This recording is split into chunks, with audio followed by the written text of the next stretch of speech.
Good evening, sir. I'm April May Aiding Lasan from BSIT 3D.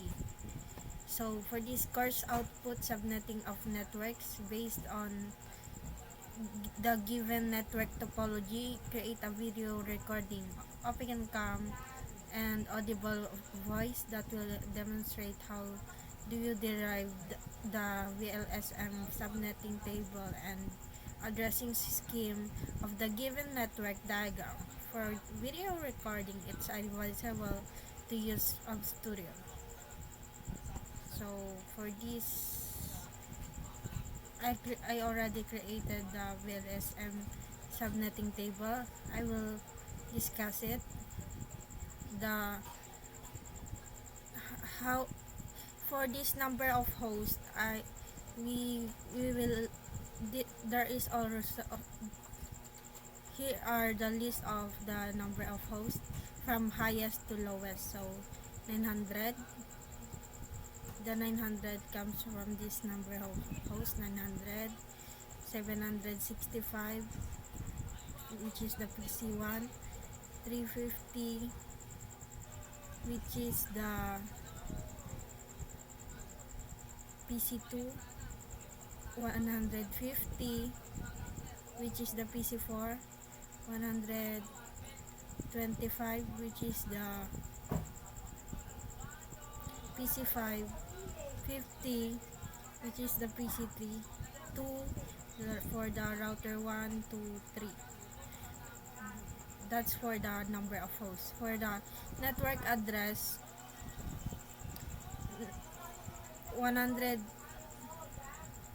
192.168.0.0. I got it from here. The default IP address is the 192.168.0.0. We will put it on the highest number of hosts. So for the CEDAR, we get the slash 22 900. We will base it here, slash 22, which is the 900.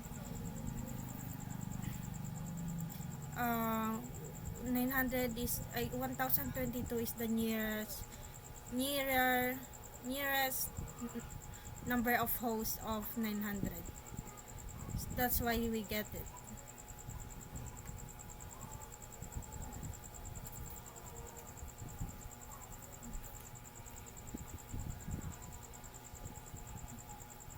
For the theta, we also of the slash 22, this is the slash 22 is the 0.0.0.4.0. So that's the theta. For the first usable IP address, we will be adding 1 at the last number. So if it's 192.168.0.0, it will be 192.168.0.1. So for before we get the last usable IP address, we need to get the broadcast address first. So to get this 192.168.3.255, that's before the number of 192.168.4.0. That's how we get it. And you just minus 1 from 255 to get the 172.168.3.254. Now let's answer this. We already answered the PC, and for the router for the broadcast, this is for we so before we get it, we need to base it here, base it here, 192. This is the broadcast 192.168.6.323. We base it here. Now we will base it here.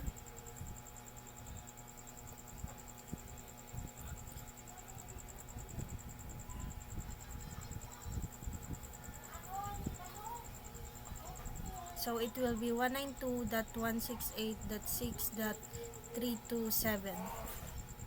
And for the last usable IP address, it will be 192.168.6.326.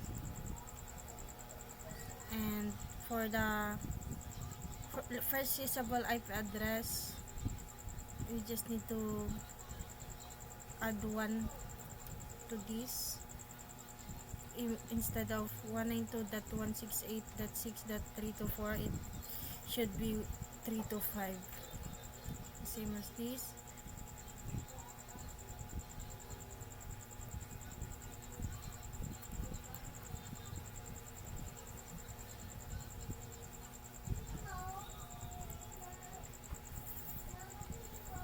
Three one, and then 192.168.6.330 for the last usable IP address. And for the first usable IP address,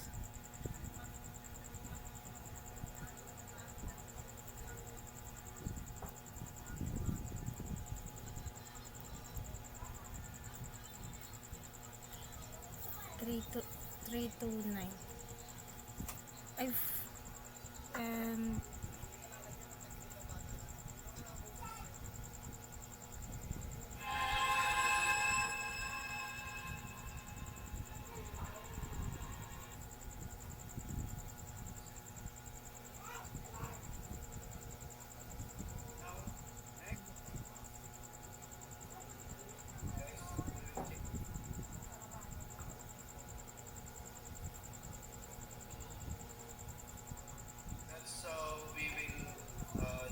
that's how you will derive po yung field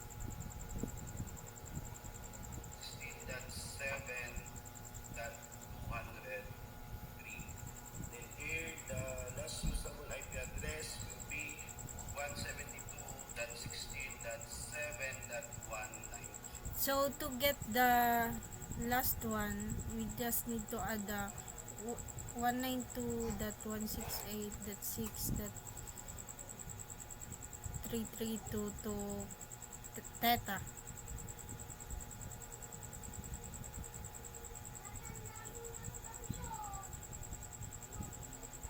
For us to get the network address of the following, di ba only one of these earlier,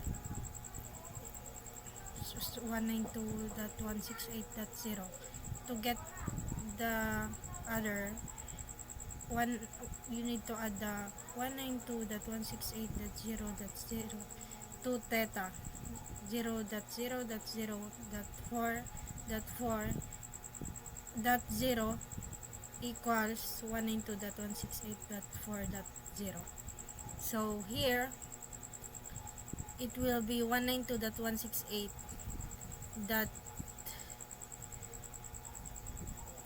192.168 dot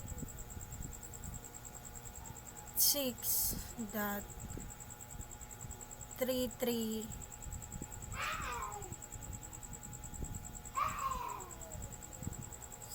5. That's for the broadcast, because the last IP address is the 192.168.6.33. 44. 5566. Kala ko nagbibideo ko na. Nagbibideo lang ako.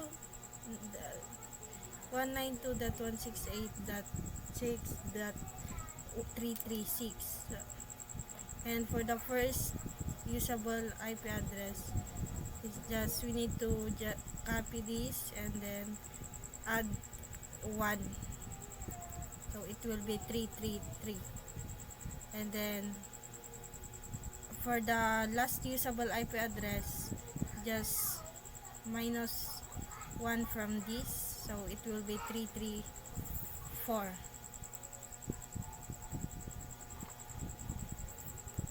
We already solved the VLSM subnetting table. Let's go to the addressing scheme. So for this addressing scheme, for the IP address, we get if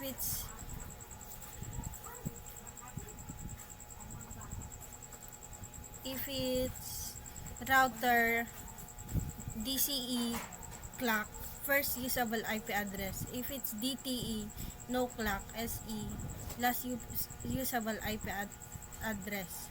If it's FA, first usable IP address. That's how we get the addressing scheme. And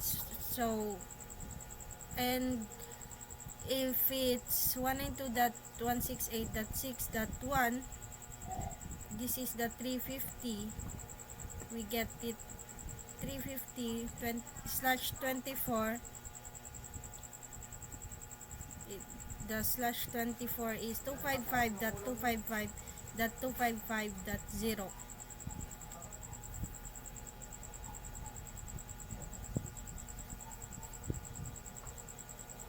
So we got it, and the gateway is NA. That's how we get the router. For PC, let's go to the PC now. For PC, it's from last usable IP address to first usable IP address. Record daw sa atin ninyo. And the subnet mask is, we will base it from here to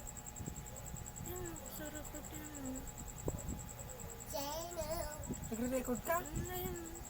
Hindi na, istorbo ka na. This is the subnet mask. This is the subnetting table.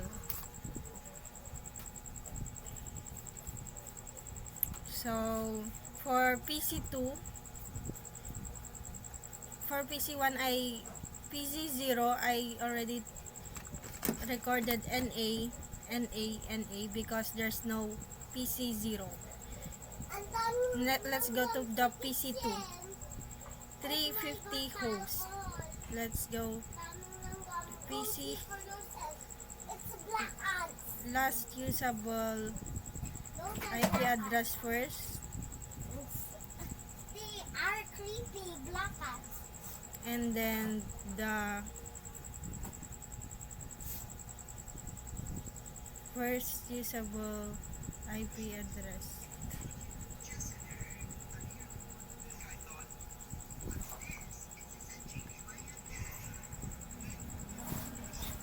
Nagre-record daw sa atin ninyo. Maingay dyan. Ano ba yan? Wala na daw makain. And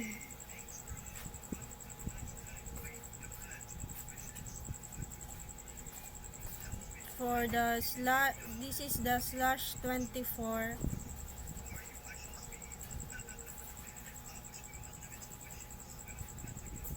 For the /24, the subnet mask is 255.255.255.0.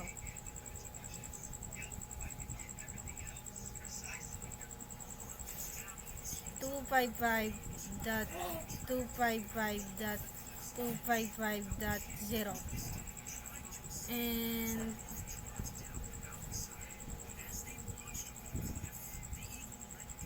for the PC3, which is the 50 host, the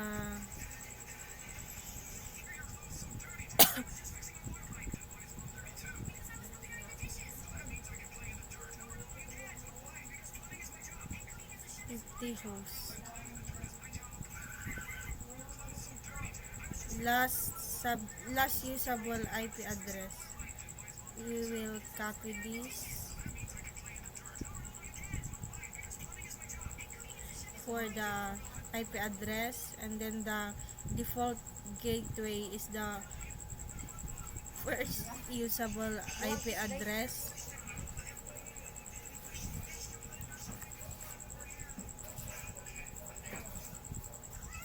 And for the subnet mask, 50 is the, for 50 the seeder is 26. Let's look it up. 26. 255.255.255.192.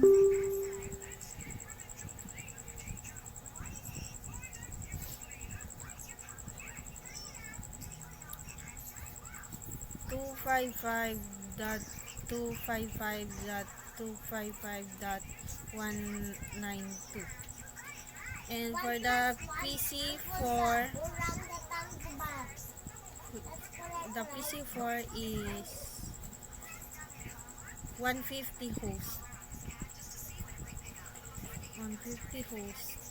The last usable is 192.168.6.254.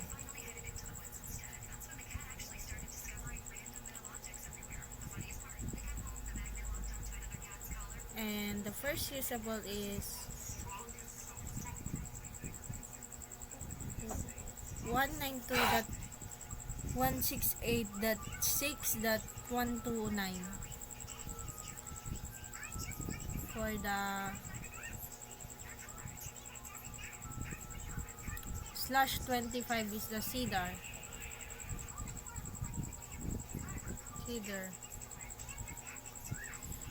/25. So let's see. 255.255.255.198 is the subnet mask.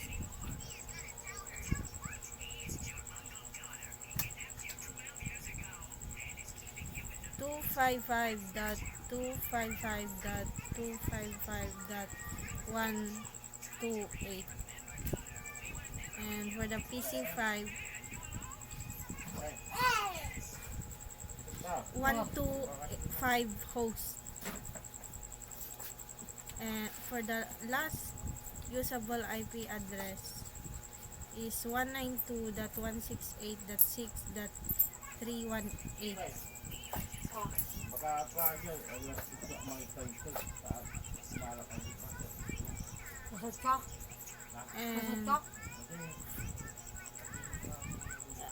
And the first usable IP address is 192.168.6.257. That's the default gateway. And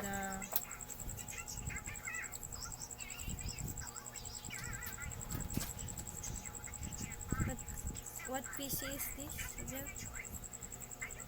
PC5 125/25.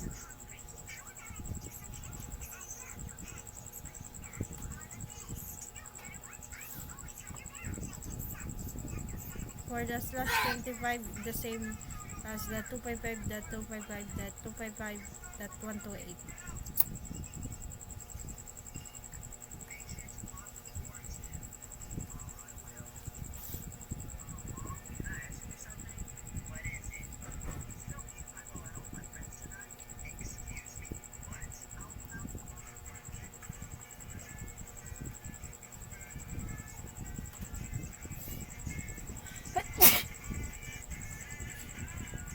For the PC6 last,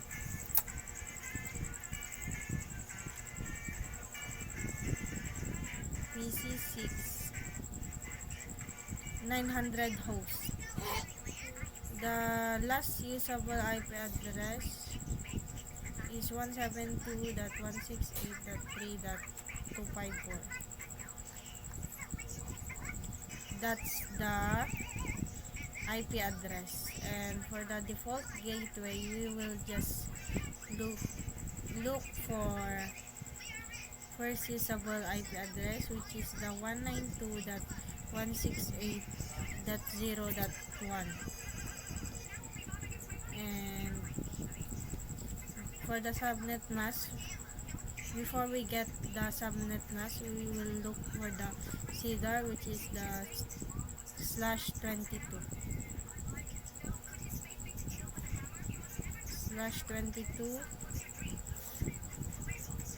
255.255.252.0.